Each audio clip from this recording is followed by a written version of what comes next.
मुस्लिम नहीं दे पाएंगे वोट। बिहार में ओवैसी की करारी हार। बिहार में चुनावी घमासान। बिहार में चुनावी बिगुल बजने को तैयार है। सभी राजनीतिक दलों ने एक दूसरे पर सियासी तीर छोड़ने भी शुरू कर दिए हैं।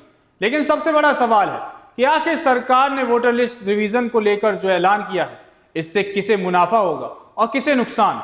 इस वीडियो में तफसील से बात करेंगे। बहरहाल किशनगंज से जीतने वाले ओवैसी की पार्टी को भी अब डर सताने लगा है हार का। वजह है वहां रहने वाले रोहिंग्या मुसलमान, बांग्लादेशी मुसलमान। सरकार के इस फैसले के बाद जो भारतीय नहीं है उनका वोट कट जाएगा। जिनके वोट के दम पर ओवैसी जीतते आ रहे थे वो अब वोट नहीं कर पाएंगे।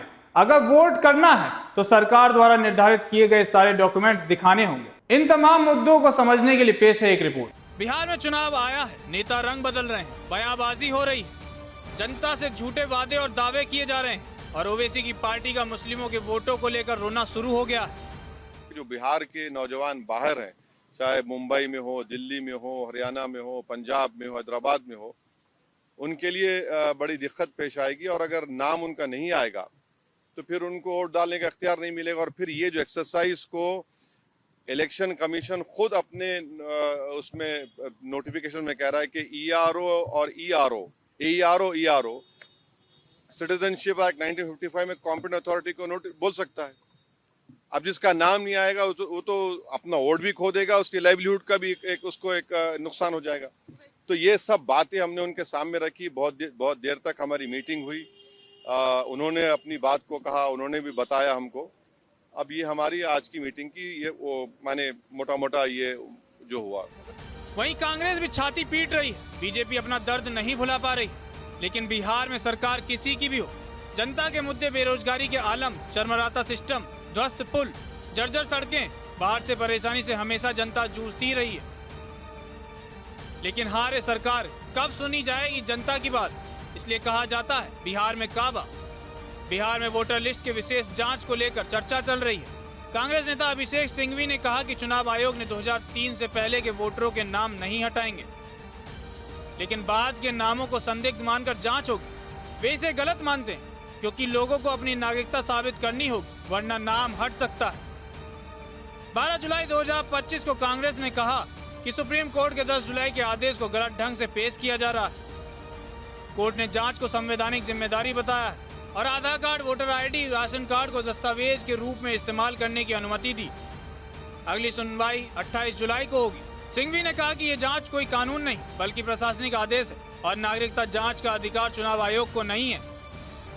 उन्होंने कहा कि Aadhaar card, voter ID, ration card को भी नजरअंदाज किया जा रहा है।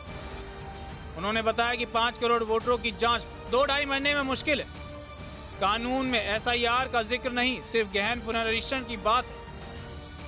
2003 के बाद 10 चुनाव हुए, तब कोई शिकायत नहीं थी। उन्होंने सवाल उठाया कि चुनाव से ठीक पहले ये जांच क्यों शुरू की गई। तो इसका जवाब आप इसी से समझ सकते हैं कि बिहार में चल रहे एसआईआर अभियान के दौरान बीएलओ ने घर घर जाकर जांच के दौरान बड़ी संख्या में नेपाल, बांग्लादेश और म्यांमार के नागरिकों को पाया है। सूत्रों के अनुसार इन लोगों ने आधार कार्ड, निवास प्रमाण पत्र, सभी जरूरी दस्तावेज भी बनवा लिए थे। चुनाव आयोग के सूत्रों के अनुसार 1 अगस्त से 30 अगस्त 2025 के बीच इन मामलों की पूरी जांच की जाएगी। यदि जांच में ये तथ्य सही पाए गए तो ऐसे व्यक्तियों के नाम अंतिम मतदाता सूची में शामिल नहीं किए जाएंगे।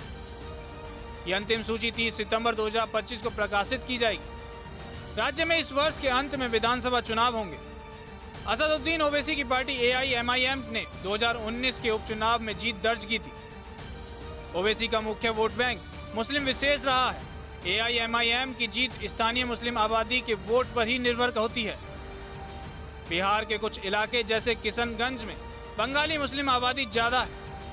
कुछ पार्टियों का आरोप है कि ओवैसी की पार्टी को बांग्लादेशी मुसलमानों का समर्थन है, जो सच है। 2019 के किशनगंज उपचुनाव में AIMIM की जीत इसी वजह से हुई। लेकिन इस बार सरकार के इस फैसले के बाद वोट वही डाल सकता है जो भारत का नागरिक है।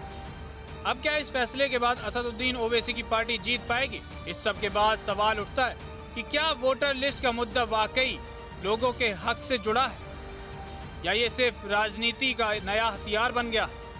अपनी राय हमें कमेंट सेक्शन में जरूर बताएं।